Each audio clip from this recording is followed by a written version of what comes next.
Hello, everybody. My name is Nikki Brett, and I am the Chief Marketing Officer at the Learning Bar. Welcome to the next webinar in our learning series.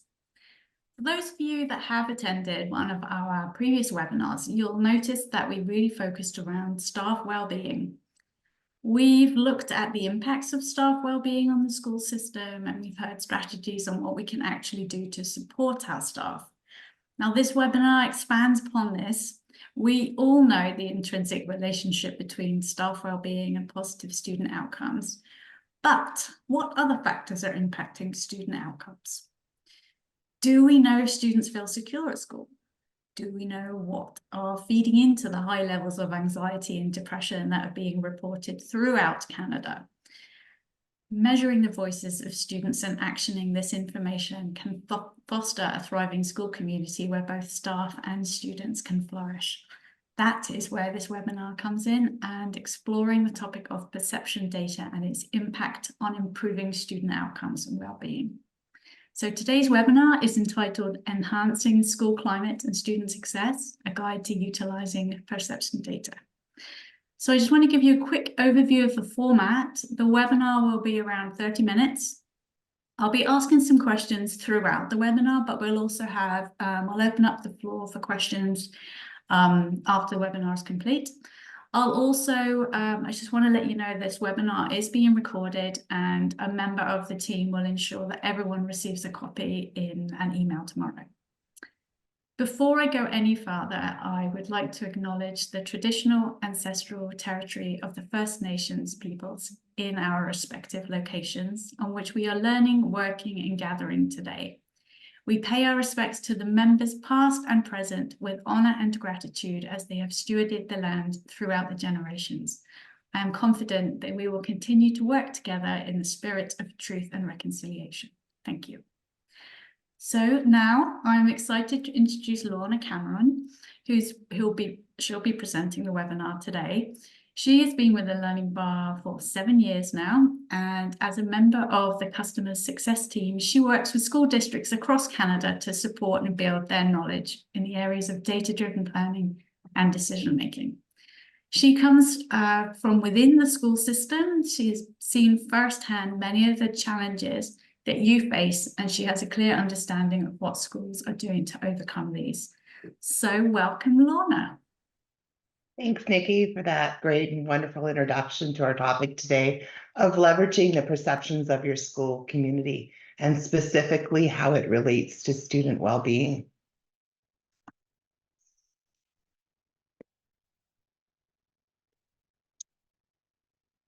So as we're about to start, you may be wondering, what's in this presentation for me? Why have I set aside this time today in this busy schedule that I know educators have?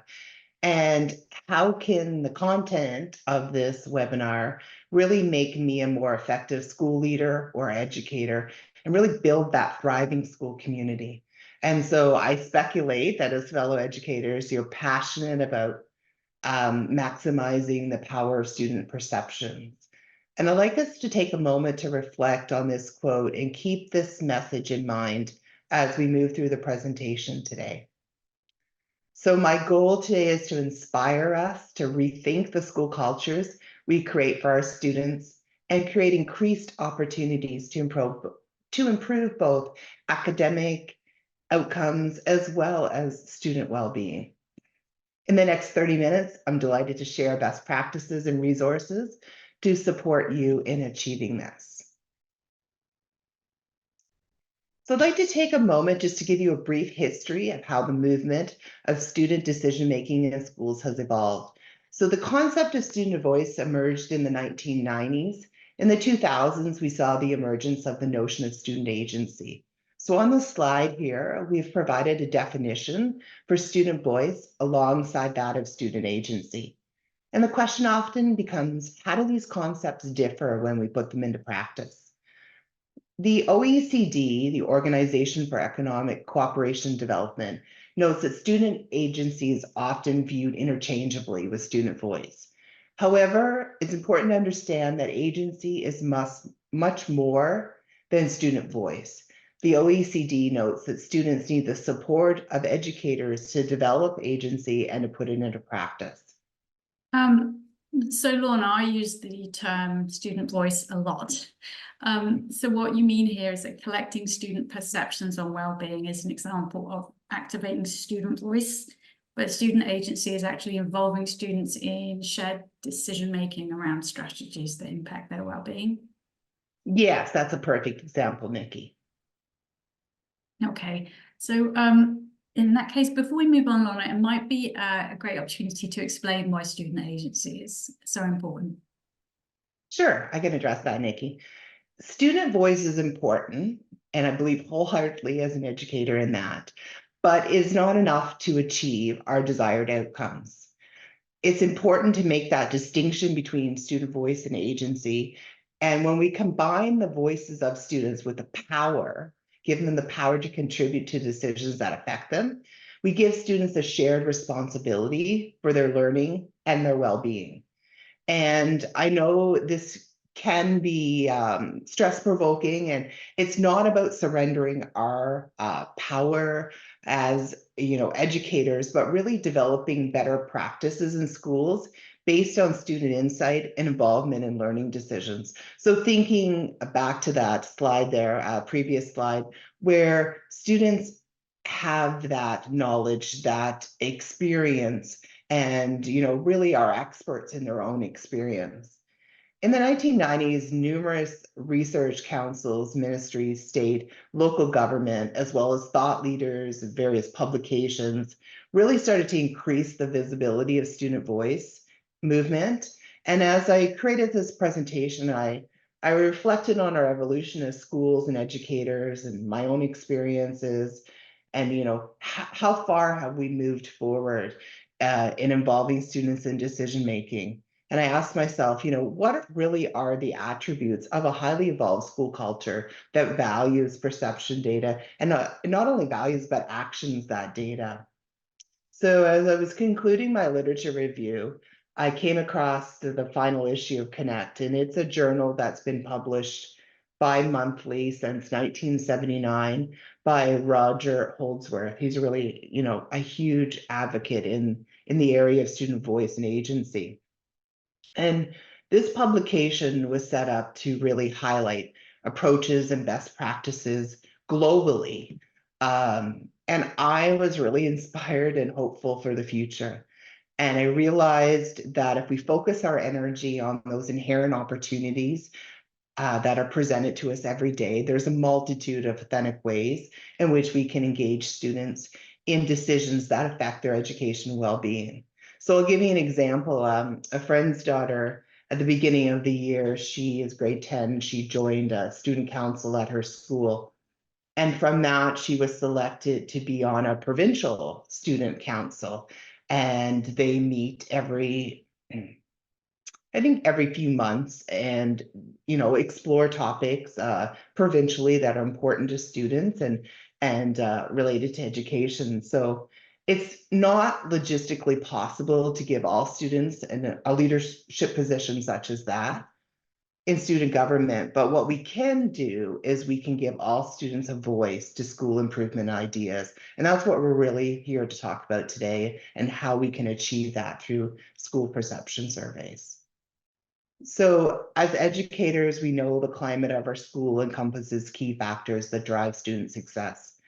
And we'll focus today specifically on collecting student voice and involving students in decision-making in schools, and look at the opportunities through formally collecting this perception data through school climate surveys. We'll explore how our team at the Learning Bar has empowered educators, supported school communities to leverage the perception data effectively to really enhance that data-driven decision-making. And we'll show you a quick video of how one school has leveraged the Learning Bar school climate framework, which has been used by jurisdictions and schools globally to improve student outcomes and create meaningful change. Schools that invest, and I wholeheartedly believe in this, schools that invest in collecting student perceptions and involving students in decision and actions based on data, create a culture that empowers students to develop that self-efficacy, create agency over their learning and their well-being. So let's take a moment to reflect on this question. Are you leveraging the perception data from your school community to improve school climate? So I think you want to put up a poll here now, Nikki. Yes, I do. So I'm going to launch the poll, and I want you to just take a moment to write down if you've started a formal process of capturing data. So just click on one of the options. I wanted to make this anonymous so that people can quickly provide a true indication of whether or not they have a process in place already. I will give you a couple more seconds because there's still people inputting into it. 5. Okay, I'm going to end the poll and share the information. So as you can see, we have 60% of schools with a formal process in place. So interesting that there is 27% with unsure. So thank you for that. I appreciate that. Now, I would like to find out if you want to just share this in the chat or just put it in the Q&As, how you're leveraging that data. So we have this formal process in place and what I'd really like to understand is, are you actioning it and are you putting it to work? So if you can put that in the chat, and I'll just see if anyone is really quick typist. And if not, I'm just going to leave it with you and let Lorna continue. I'm just sure that there'll be some learning in there for the people involved. Lorna, I'm going to hand it back to you. Thanks, Nikki. I think that's really important. I know when I always attended PD, I always felt inspired, and that's what I try to do now that I'm offering professional development, but also to take away those little pieces. And so this 30 minutes is really an opportunity to collaborate and to share and learn from each other. So feel free to put those examples in the chat and we'll come back to them later. And I'm so happy to see that there's already a lot being done. So if you can just hold on one second, Lorna. So we do actually have someone here utilizing. So they're utilizing it to address programming within our classrooms, as well as driving our focus in relation to PPM 169. Okay. Thanks for sharing. Yes, thank you. So I think it will be useful to also, after the webinar, Nikki, I've sent you some resources that a member of your team will send out. One of those is a school culture survey, a school self-assessment, and this is in conjunction with an educator, Eric Hardy. And we developed this, and you can use it to gauge your school success and effectively using perception data. And it'll give you an idea of where to start if you want to start on that journey.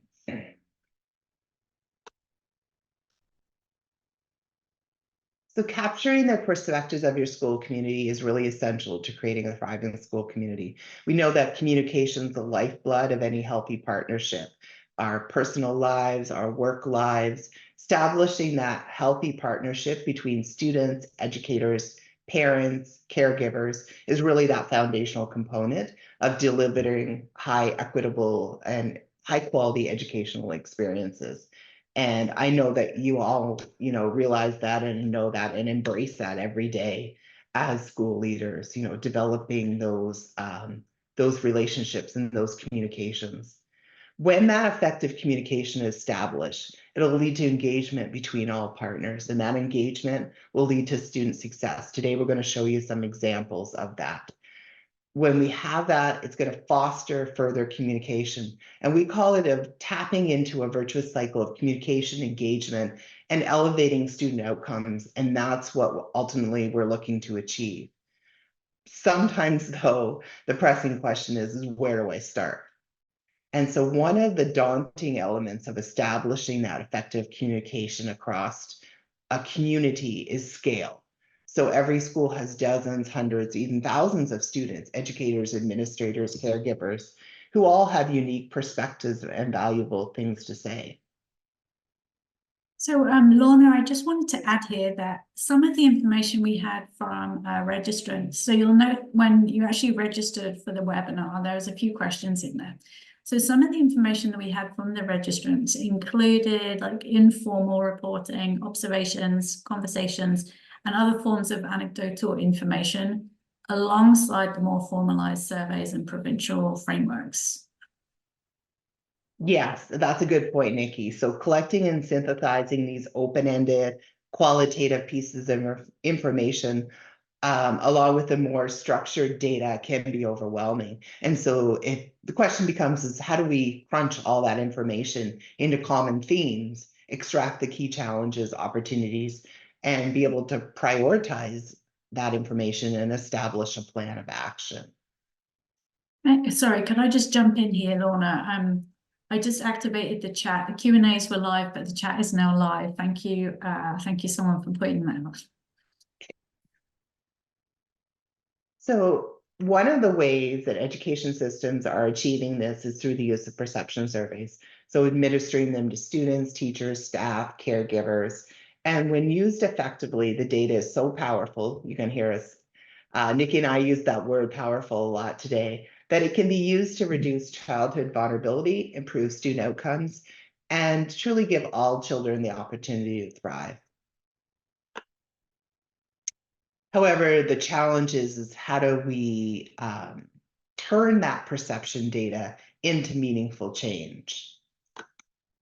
So I'm going to give you an analogy here to illustrate this point. So a little while ago, we were talking to one of our superintendents who has successfully established in her board this virtuous cycle of communication, engagement, positive change using perception surveys. And we asked her how it feels to have accomplished that. And she laughed and said, it's kind of like being a plumber.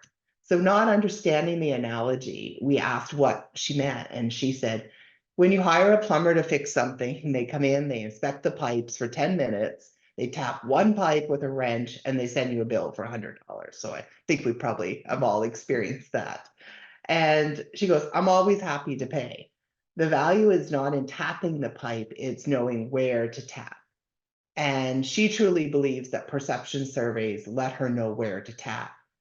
And working in collaboration with her board, we can really see that an effective survey platform has provided her the opportunity to leverage the thoughts and feelings of her school community. So it's often asked, what can we measure through perception surveys? So these surveys are typically targeted towards quantifying key elements of school climate that can be affected through policy and practice. Topics such as physical, social, emotional well-being, equity, diversity, inclusivity, bullying, safety, student engagement. They're all factors that can reliably be measured, tracked, and transformed over time. So, Lorna, Yeah. I'm going to type in a question here in the chat now. It's functional. What you've outlined the types of data that can be captured, but I think it might be valuable to share what you are unable to currently capture. What information are you looking for right now that you cannot get out of the surveys or informal discussions? What can you get? I'm going to give you a few seconds here now that you can respond. I did look through some of the registration details and note that a few comments, a few examples included the inability to capture data on the impact of student well-being on attendance data, or if students feel safe at school, or if they feel like they belong. So that was some of the details that I did note. So the chat, we're quiet in the chat right now, but thanks for considering that, and please feel free to add anything in there. Thanks, Lorna. I'll throw it back to you. Okay, thanks. I want to note here, though, that not all perception surveys are equal. So school surveys have been conducted for many years, and there's multiple platforms out there. But only recently have the sciences of psychometric measurement, educational research, data visualization, it's changing all the time, really come together to provide educators with tools that can deliver actionable insights and really help drive that meaningful change and lasting improvement. So we have these digital technologies that have also greatly increased the speed of collecting and responding to the voices of your school community.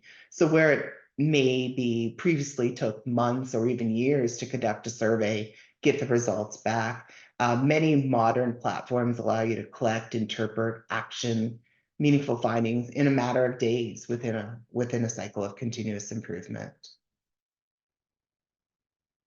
So let's look in more detail how we can leverage the perception data in a continuous improvement cycle. So part of this process involves continually collecting reliable and valid data that really provides us with the information we need to achieve our goals while communicating progress towards these goals. Communicating progress of these goals to our school community. And we're also examining how we can amend strategies and interventions to be more effective if they're not providing the results that we expect. This slide that I've just pulled up here provides a model of continuous improvement that we're using at the Learning Bar. So you can see that we're working through, identifying school goals and priorities, collecting the data, analyzing the data, applying strategies, and then really assessing our successes and challenges and going back in and tweaking our strategies. And we'll give you an example of that here in a moment. So many of the schools and districts we work with use perception data collected from the OurSCHOOL suite of surveys, the student, staff, parent, as one source of evidence to inform school planning goals. So a large division that we've worked with extensively in the past uses perception data in their school development plans alongside student achievement data. So every school has a school development plan. They have a goal related to student well-being in that plan, and OurSCHOOL data is used as one metric. So they specifically chose measures from the student survey that provided data on student perceptions of well-being. And you can see I have the survey menu up here and highlighted some of the items related to student well-being. So they chose those ones that were specific to the information that they wanted to collect. As I mentioned, their school development plans have documented well-being goals, instructional actions for the goal, resources needed, stated outcomes, even space to include progress monitoring data. And this client will use this leading indicator data to inform policy and practice related to their student well-being. They have mention of it in their educational plans, their board plans. They highlight every year the successes that they have made and also, note areas for improvement. And the schools are able to develop a framework for interventions that will enable them to monitor progress towards their well-being goals. We work with them every year looking at their data, and we collaborate with them to help them really process the information that they're receiving. So that's just one example. The example here shows you how to formally track that progress towards your goals. So when creating these plans, don't forget to include your specific goals and your target dates. You can see here, this is a fictional example, but the goal is all students will feel safe when they are at school. And we have a target goal for 2024, includes the results for the past 2 school years. It's crucial that we really remember, though, in addition to monitoring the progress towards our goals, that perception data also gives educators and school leaders the advantage of building a thriving school community and developing student agency. And this is why we've associated that word powerful with perception data.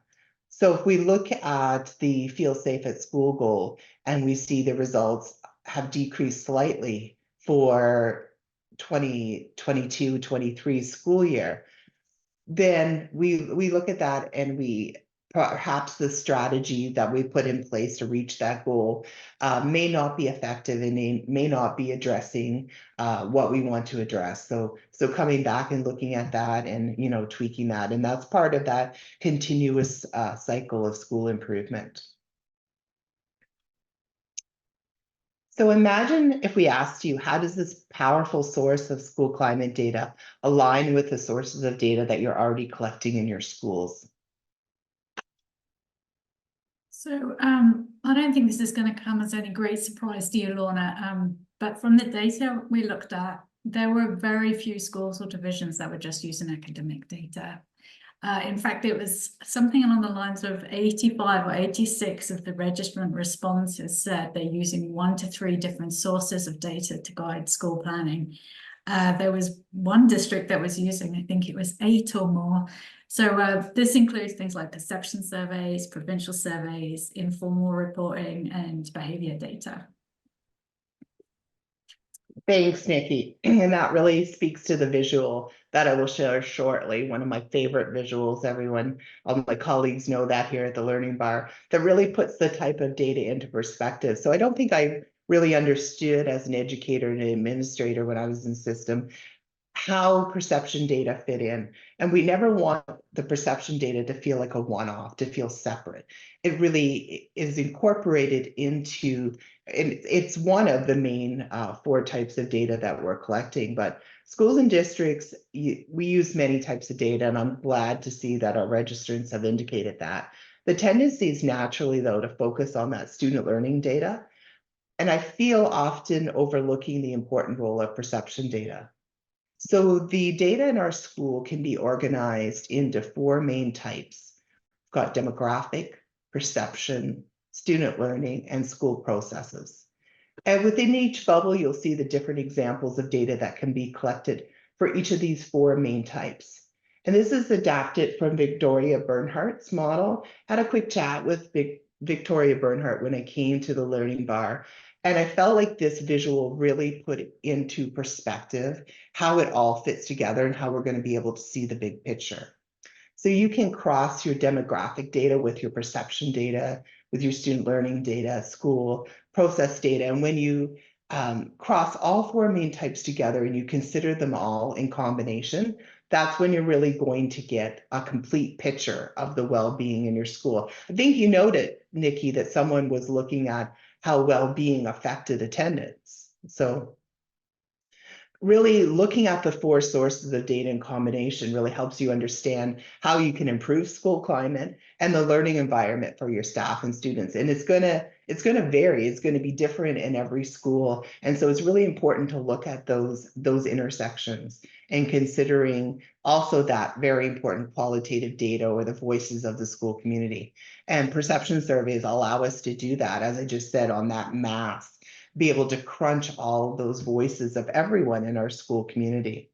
And so while it's great, I mentioned that example of my friend's daughter who is on that provincial student voice committee, but being able to collect that every day from the voices of our students, our staff, our parents, and really collect that collective voice of our school community.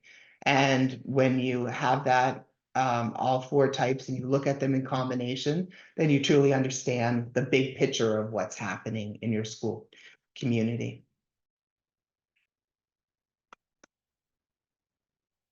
So how is the data effectively being used in practice? I want to give you a few examples here to inspire you today, and we encourage you to put your own examples into the chat, and we'll come back in our Q&A and also give you an opportunity to share that as well. So I think we can all agree it can be challenging for schools to navigate and effectively use perception data to inform school planning. The goal of our team here at the Learning Bar is really to empower our fellow educators by providing them with the knowledge, the skills, and strategies needed to collect, review, interpret, share, and action the data in meaningful ways. And doing so will lead to a reduction in childhood vulnerability and improve student outcomes. When I left education, I had used the OurSCHOOL survey as an educator and as administrator. And I knew that I wanted to come to a company that believed in what I believed in and how important it was to collect this student voice. So, I made the choice to leave and I've come to the other side. But as Nikki pointed out, every day working with educators to really maximize this valuable source of data in your schools. And so our team is here to support you to do that, and we want to be a partner in that. So You had a poll, Nikki? I did have a poll, and this is a bit of a leading question based on this whole presentation. But what I'd like to do is find out from you, who do you think should be involved in analysing your student data? So I'm going to launch it now. You should be able to see it. So who do you think should be involved in analysing student data? So if you can just put some ideas in there. Should have 5 different choices. I'm not sure why I put other, but we'll see. Oh, some people are responding to that, so that's good. So I'll just leave it open for a couple more seconds. Well, people are still going. And I am going to shut it down and share the results. So you can see educators, that's great to see. It's not just at the district level. Educators would be a great source of analysing that data. Students, a lot of people already think that students should be involved, so that's great. And curious about other. I'd love to hear who other is or who they are. So one other thing I just want to ask people to input into the chat or consider is, how are you involving these stakeholders in analysing student data? So do you currently have a formal process? Do you have informal discussions? Are the documents shared? We're hearing a lot of different stuff from different customers, and I'd be interested to find out what is working for you. I think I'm going to hand it over to Lorna. I think she has a great example. Thanks, Nikki. Before I get to that example, I'm just looking at your results here, and I'm very, it makes me think of 2 things. So students, educators, and principals all, pretty similar ranking there. And I think that reminds me of, we always say here that the magic happens at the school level. So using this voice of your unique school community to affect change in your own school community. And the other thing is, I think where the other Nikki is, that could be your wellness coordinator, other paraprofessionals that may be coming into the school that you're sharing this data with as well. So yeah, and also there was one that I forgot that Graciela has just pointed out. Parents. Completely missed that out from there. So parents. yes. When the children are too little, or even when they're at high school even. So thank you. So thank you. Now we're going to show you a short clip of one school that uses perception data to create a collaborative and engaging learning climate in their school community.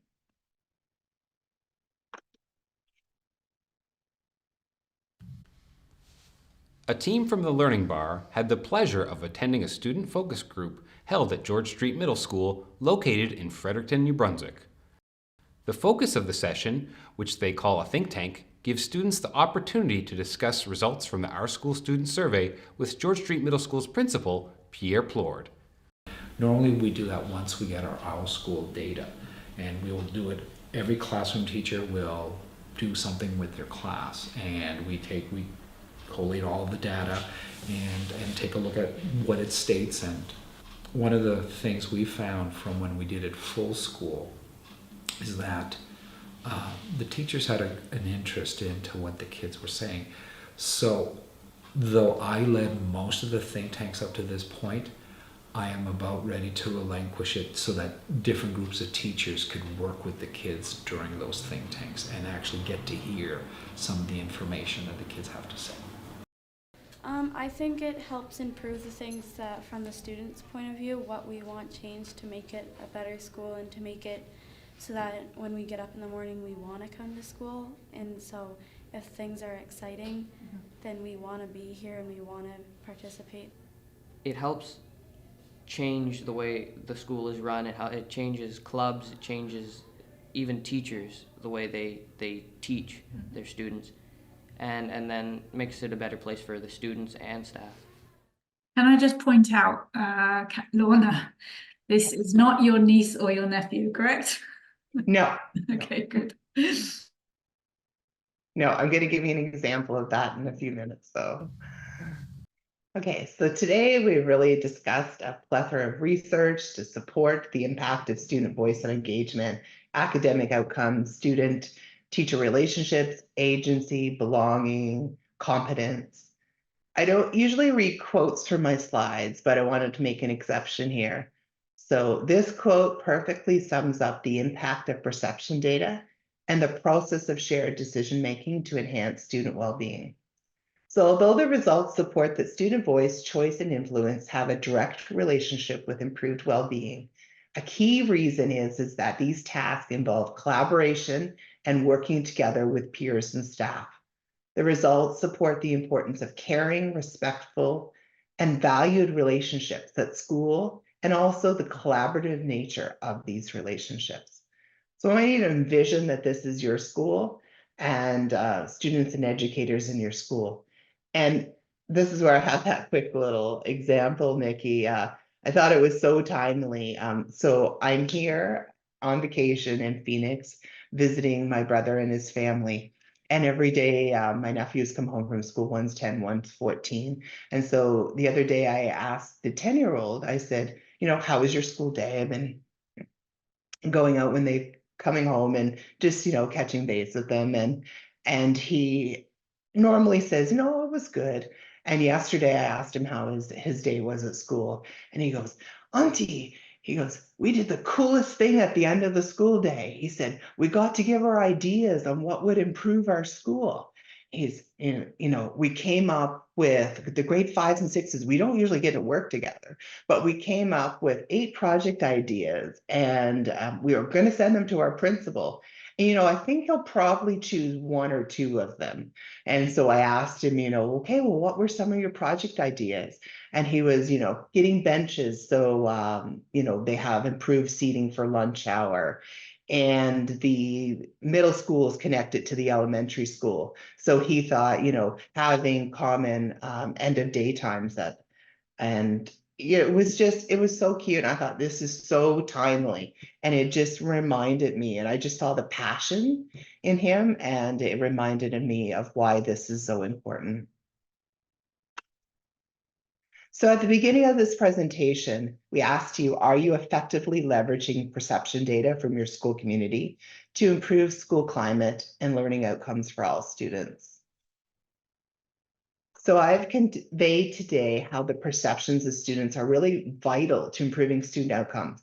Thinking back, they are the experts in their own experiences. And so we may think, we may feel, what they are experiencing, but they're able to truly give us their perceptions in the moment of what is happening and how they feel and how their well-being could be enhanced. So for the greatest impact to occur, it's essential to involve students in analyzing the data. So think back to that slide at the very first of the presentation where we had student voice and student agency.